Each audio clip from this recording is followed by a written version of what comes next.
A caravan of demonstrators camps out at the Capitol and sends a message to Governor Corzine: don't close New Jersey state parks. The protest comes as the Corzine administration wrestles over how to keep 9 state parks open.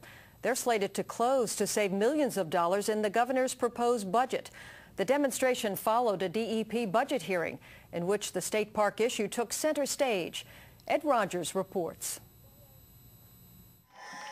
About 500 people who work or play at New Jersey's state parks came to the State House to protest the proposed closings. They include Dave Ford, whose wife works at High Point State Park. The idea of closing that park is just ridiculous, to shut the people of the region out of that facility.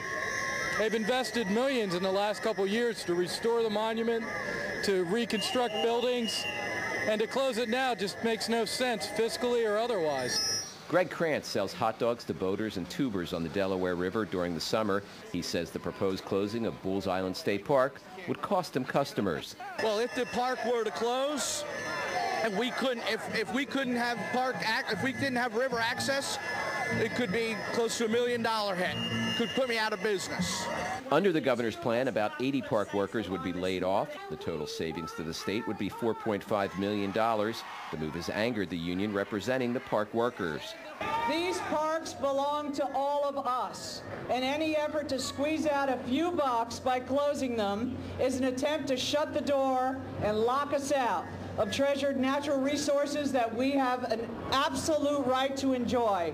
Hours before the rally, the state DEP commissioner appeared before the Senate Budget and Appropriations Committee. Lisa Jackson told lawmakers that the affected parks would be open, but on a limited basis. Most, if not all, of our parks will be open for passive recreation, so you will not see a full closure of any facility. But I will be honest and say that the things that cost the most money in parks are the services that are provided, and the most popular services are camping and swimming, and they're also the most resource intense. The administration is still searching for a way to pay for lifeguards at the swimming areas and for collecting garbage left by campers.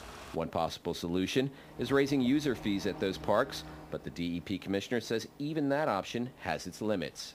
This is a tough time for families, so right now we have lots of services in our park that are absolutely free. All you need to do is sign up for them, so we may have to look at changing that model a bit. Park advocates say even the partial openings will leave the state without 6 public swimming areas during the summer.